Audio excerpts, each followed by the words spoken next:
शुभ सोमवार। ओम नमः शिवाय। आशा करुछि भगवानଙ୍କ कृपाରୁ ସମସ୍ତେ ବହୁତ ଭଲ ଭାବରେ ଥିବେ। ଚାଲନ୍ତୁ ଆଜି ଶୁଣିବା ବାପା ମା ବଞ୍ଚିଥିବା ଯାଏଁ ବାପଘର। ଭଗବାନଙ୍କୁ ମନେ ପକାଇ ଭଗବାନଙ୍କର ନାମ ନେଇ ଆରମ୍ଭ କରିବା ଆଜିର ଅନୁଚିନ୍ତା। ମନକୁ ଛୁଇଁଗଲା ବୋଲି ସୁନ୍ଦର କଥା ସବୁ। ଯଦି ଭିଡ଼ିଓକୁ ଶେଷ ପର୍ଯ୍ୟନ୍ତ ଦେଖନ୍ତୁ, ଶୁଣନ୍ତୁ।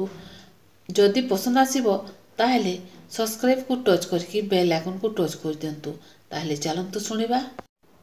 ଆପଣ ଯଦି କେବେ କୌଣସି ଗରିବ ଲୋକର ଝିଅର ବାହାଘରରେ ଭୋଜି ଖାଇବାକୁ ଯାଇଛନ୍ତି ତ ସିଏ ଯାହା ଦେଉଛନ୍ତି ତାକୁ ଆନନ୍ଦର ସହିତ ଗ୍ରହଣ କରନ୍ତୁ ଏବଂ ଯଦି ଝିଅର ବାପା ପଚାରନ୍ତି ଭୋଜି କେମିତି ଲାଗିଲା ତ ଭଲ ନ ହୋଇଥିଲେ ମଧ୍ୟ କୁହନ୍ତୁ ବହୁତ ଭଲ ଲାଗିଲା। କାରଣ ସେହି ବାପା ହିଁ ଜାଣିଛି ତାକୁ ଏଇ ଭୋଜି ଦେବା ପାଇଁ କେତେ ଦିନର ପରିଶ୍ରମର ଟଙ୍କା ସାଇତି ରଖିବାକୁ ପଡ଼ିଥିଲା। ବାପା ମା ଯେତେ ଦିନ ପର୍ଯ୍ୟନ୍ତ ବଞ୍ଚିଥିବେ ସେତେ ଦିନ ଯାଏଁ ଝିଅଟିଏ ବାପ ଘରକୁ ବଡ଼ ଗର୍ବରେ ଆସୁଥାଏ ଯାଉଥାଏ। କଥା କଥାକେ ଘରେ ଜିଦ୍ କରୁଥିବ। ଯଦି କିଏ କିଛି କହିଦେବ ତେବେ ଆଉ ଡେରି ନ କରି ଝିଅଟି ଇଏ ବାପା ମାଙ୍କ ପାଖରେ ଯାଇ ବଡ଼ ଗର୍ବରେ ବଡ଼ ପାଟି କରି କହୁଥିବ। ଆଉ ଯେଉଁଦିନ ତାର ବାପା ମା ମରିଯିବେ ସେହିଦିନ ଝିଅଟି ଏତେ ବଡ଼ ପାଟି କରି କାନ୍ଦିବ ଯେ ତାର କାନ୍ଦ ଶୁଣି ଆଖପାଖ ଜାତି କୁଟୁମ୍ବ ଲୋକେ ସମସ୍ତେ ଜାଣିଯିବେ ଘରକୁ ଝିଅ ଆସିଛି ବୋଲି।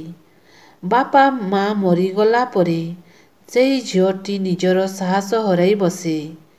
ବାପା ମା ବଞ୍ଚିଥିବା ବେଳେ ଝିଅଟି ନିଜେ ଘରେ ଯେମିତି ଜିଦ୍ କରି ଆସୁଥିଲା ସେମିତି ଜିଦ୍ ଆଉ ତାର ଭାଇ ଭାଉଜଙ୍କ ପାଖରେ କରିପାରେନି। ଯାହା କିଛି ଦେବେ ତାକୁ ସେ ଖାଇଦେବ। ଯାହା ପିନ୍ଧିବାକୁ ଦେବେ ସେ ବିନା ଦ୍ୱିଧାରେ ଗ୍ରହଣ କରିବ। ତାର କାରଣ ହେଉଛି ଯେତେ ଦିନ ଯାଏଁ ତାର ବାପା ମା ବଞ୍ଚିଥିଲେ ବାପା ମାଙ୍କ ପାଇଁ ଝିଅ ହେଉ କି ପୁଅ ଜୀବନଠାରୁ ମଧ୍ୟ ଅଧିକ। ଅଥଚ ଏକଥା ବାପା ମା କେବେବି କାହା ଆଗରେ କହିନାହିଁ। ସେମିତି ଝିଅଟି ପାଇଁ ଓ ପୁଅଟି ପାଇଁ ବାପା ହେଉଛନ୍ତି ଏ ଦୁନିଆରେ ସବୁଠାରୁ ବଡ଼ ସାହସ ଓ ଗର୍ବ। ଏ କଥାକୁ ମଧ୍ୟ ଝିଅଟି କାହାରି ଆଗରେ କେବେ ପ୍ରକାଶ କରେନାହିଁ। ବାପା ଓ ଝିଅଙ୍କ ଭିତରେ ଥିବା ମଧୁର ସମ୍ପର୍କର ଗଭୀରତା ମଧ୍ୟ ସମୁଦ୍ରଠାରୁ ମଧ୍ୟ ଅଧିକ। କେବେ କେବେ ଚଗଲାମି କଲେ ବା ଭୁଲ କଲେ ବିରକ୍ତ ନିଶ୍ଚୟ ହୁଅନ୍ତି। ନିଜର ସାର୍ଟ ପ୍ୟାଣ୍ଟ ଫାଟିଗଲେ ଆମମାନଙ୍କଠାରୁ ଲୁଚେଇ ସିଲେଇ କରିବାକୁ ମାଆକୁ ଦେଇଦିଅନ୍ତି। ନିଜର ଛିଣ୍ଡା ଚପଲ ଲୁଚେଇ ରଖନ୍ତି। କିନ୍ତୁ ଦରମା ପାଇଲେ ପିଲାଙ୍କ ପାଇଁ ନୂଆ ଜାମା ନୂଆ ଜୋତା ନେଇ ଆସନ୍ତି। କ୍ଷୀର ଆଣିଥାନ୍ତି ରାତିରେ ଶୋଇଲା ପୂର୍ବରୁ ପିଲାମାନଙ୍କୁ ଦେବା ପାଇଁ।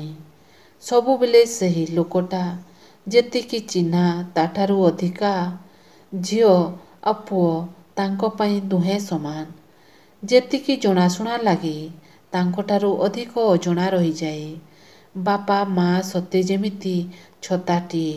ନିଜେ ବର୍ଷାର ସବୁ ମାଡ଼ ସହିଯାନ୍ତି। ପାଣିରେ ଓଦା ସରସର ହୋଇଯାନ୍ତି।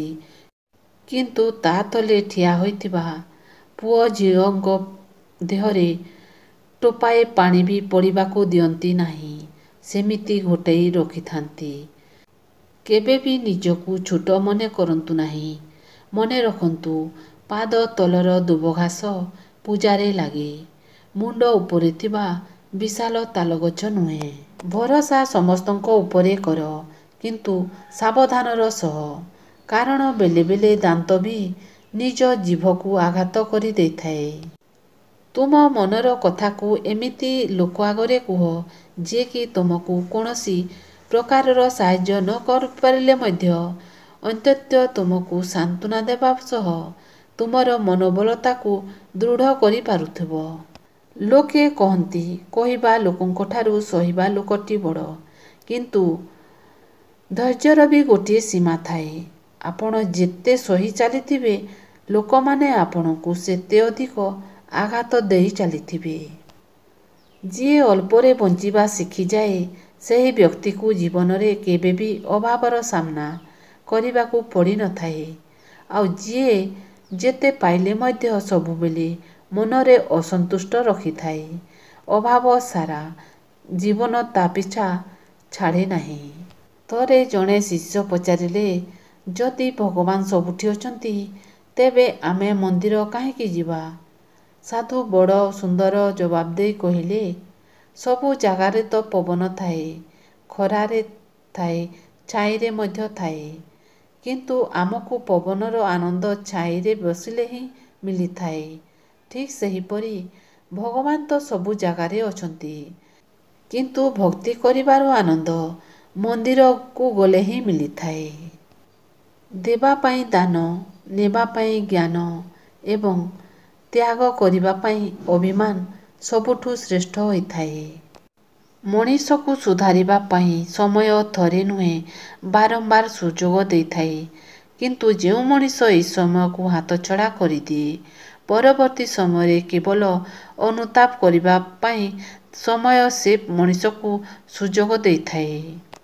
ଏଇଟା କଳିଯୁଗ ଦୁନିଆ। ଏଠି ଲୋକେ ମନେ ପଡ଼ିଲେ ନୁହେଁ, କାମ ପଡ଼ିଲେ ଖୋଜନ୍ତି। ଯଦି ଆଜିର ଅନୁଚିନ୍ତା ଆପଣମାନଙ୍କୁ ପସନ୍ଦ ଆସିଲା ତାହେଲେ ସବସ୍କ୍ରାଇବ୍କୁ ଟଚ୍ କରିକି ବେଲ୍ ଆଇକନ୍କୁ ଟଚ୍ କରିଦିଅନ୍ତୁ। କାହିଁକିନା ଏହିଭଳି ଭିଡ଼ିଓ ସବୁ ଆପଣମାନଙ୍କ ପାଖକୁ ପହଞ୍ଚି ପାରିବ ଆଉ ଆପଣମାନେ ଦେଖିପାରିବେ, ଶୁଣିପାରିବେ। ତାହେଲେ ରହୁଛି ଓଁ ନମଃ ଶିବାୟ। ଭଗବାନ ସମସ୍ତଙ୍କର ମଙ୍ଗଳ କରନ୍ତୁ।